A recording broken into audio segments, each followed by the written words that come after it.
Hai semuanya, kita jumpa lagi di video YouTube Ika, Hitung Fisika. Pada Hitung Fisika kali ini, kita akan membahas materi tentang gerak jatuh bebas. Mari kita mulai. Gerak jatuh bebas adalah gerak benda secara vertikal. Ya, benda yang bergerak vertikal dalam hal ini, benda dijatuhkan akan melalui sebuah lintasan yang lurus dengan kelajuan yang berubah semakin cepat secara konstan atau teratur, perubahannya secara teratur. Karena kelajuan berubah secara konstan, maka benda yang jatuh bebas akan mengalami gerak lurus berubah beraturan atau GLBB yang dipercepat. Ya, seperti tampilannya di depan tadi ada apel, jadi apel yang jatuh dari pohonnya termasuk kasus benda jatuh bebas. Ya. Nah, percepatan yang mempengaruhi gerak jatuh bebas adalah percepatan gravitasi bumi yang selanjutnya kita kenal dengan variabel G 9,8 meter per second pangkat 2. Tapi nanti dalam perhitungannya kita akan membulatkan nilai G menjadi 10 ya. Nah, kita lihat dulu rumus gerak lurus berubah beraturan yang sudah kita bahas atau kita pelajari di video sebelumnya. Ada 3 rumus GLBB. Yang pertama, VT sama dengan VO ditambah A kali T. Rumus kedua, S sama dengan VO dikali T ditambah setengah dikali A dikali T pangkat 2. VT pangkat 2 sama dengan VO pangkat 2 ditambah 2 dikali A dikali S. Nah, ketiga rumus ini sudah kita pelajari di pembahasan GLBB pada video sebelumnya ya. Nah, pada jatuh bebas ya, benda dijatuhkan tanpa mengalami atau tanpa memiliki kelajuan awal. Jadi benda itu dijatuhkan dengan kelajuan awal VO-nya 0. Sehingga rumus untuk kasus jatuh bebas akan berubah menjadi VT sama dengan G dikali T, H sama dengan setengah dikali G dikali T pangkat 2, VT pangkat 2 sama dengan 2 dikali G dikali H. Nah, rumus gerak jatuh bebas ini dari mana datangnya? Kita lihat ya. Jadi, pada kasus vertikal, benda kalau dijatuhkan, ini bukan jarak, tetapi adalah ketinggian. Maka semua rumus S akan berubah nama, simbol S ini akan berubah nama menjadi H. Lalu pada gerak vertikal, percepatan yang mempengaruhi adalah percepatan gravitasi. Sehingga nilai A di sini, nilai A yang ada di sini, nilai A yang ada di sini, semua akan berubah menjadi G. Ya. S akan berubah menjadi ketinggian atau H. Karena benda dijatuhkan tanpa kelajuan awal, maka nilai dari VO akan bernilai 0. Sehingga rumus akhir untuk jatuh bebas akan menjadi seperti yang ditampilkan di bawah sini. Ya. Jadi ini asal mula dari mana keluarnya rumus GLBB jatuh bebas ini. Ya. Mari kita lihat penggunaan rumus GLBB vertikal jatuh bebas pada hitung fisika pada 3 contoh yang akan saya tampilkan berikut ini. Kita lihat contoh nomor 1. Sebuah benda dijatuhkan dari ketinggian 1000 meter. Hitunglah kelajuan benda setelah bergerak 2 detik. Jadi ilustrasi yang bisa kita lihat di sini, benda dijatuhkan dari ketinggian 1000 meter. Ya, kalau dijatuhkan tanpa kelajuan awal, jadi VO-nya 0. Di sini yang mempengaruhi gerak vertikal adalah gravitasi.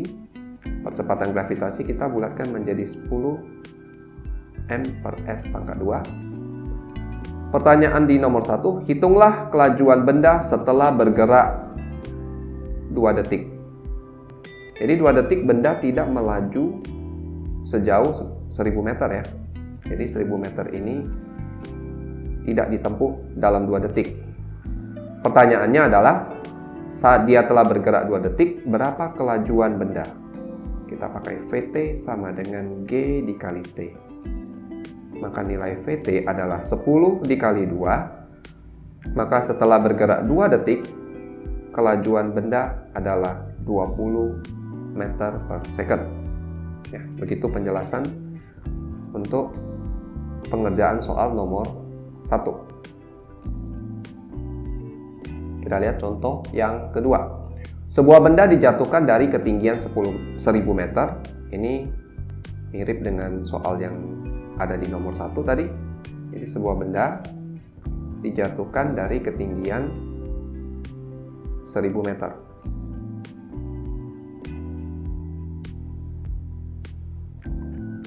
Dijatuhkan tanpa kelajuan awal, VO 0 meter per second.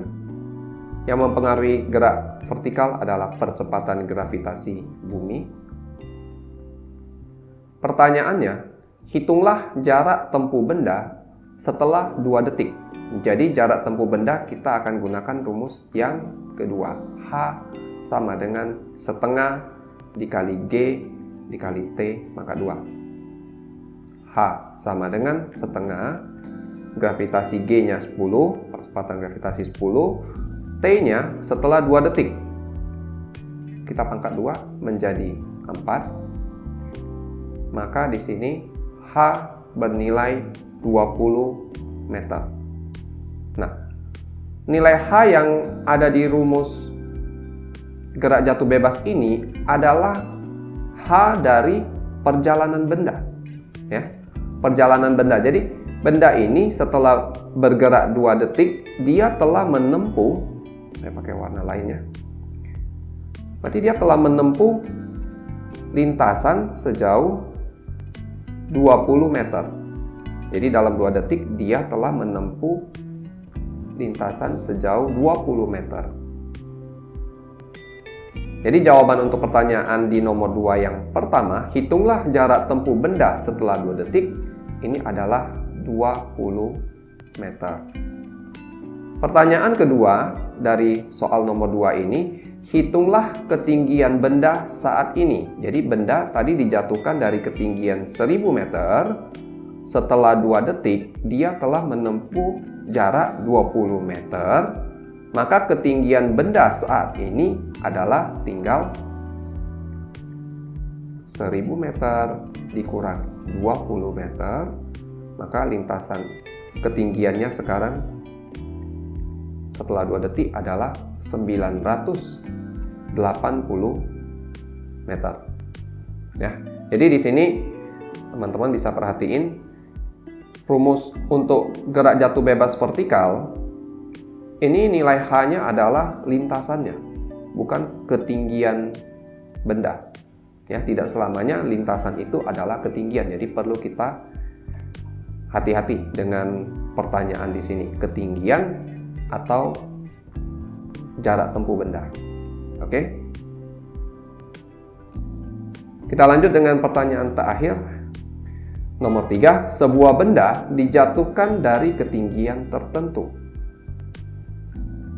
Mencapai tanah dalam waktu 4 detik. Jadi waktu dijatuhkan sampai ke tanah, ya. Jadi ini ada tujuan, sampai di tanah perlu waktu 4 detik. Pertanyaan, hitunglah ketinggian benda saat hendak dijatuhkan. Jadi ketinggian yang dimasukkan di sini juga merupakan lintasan dari benda tersebut. Kita boleh pakai rumus H sama dengan setengah dikali G dikali T pangkat 2. Gravitasinya 10, waktunya 4 detik di pangkat 2. Maka H sama dengan 80 meter. Jadi ketinggian saat benda hendak dijatuhkan, benda ini akan dijatuhkan dari ketinggian 80 meter sampai ke tanah dalam waktu 4 detik. Demikian pembahasan gerak jatuh bebas kita pada video kali ini. Kita jumpa lagi di video selanjutnya. Jangan lupa like, subscribe untuk terus mengupdate video kita selanjutnya. Salam Hika, sampai jumpa. Bye.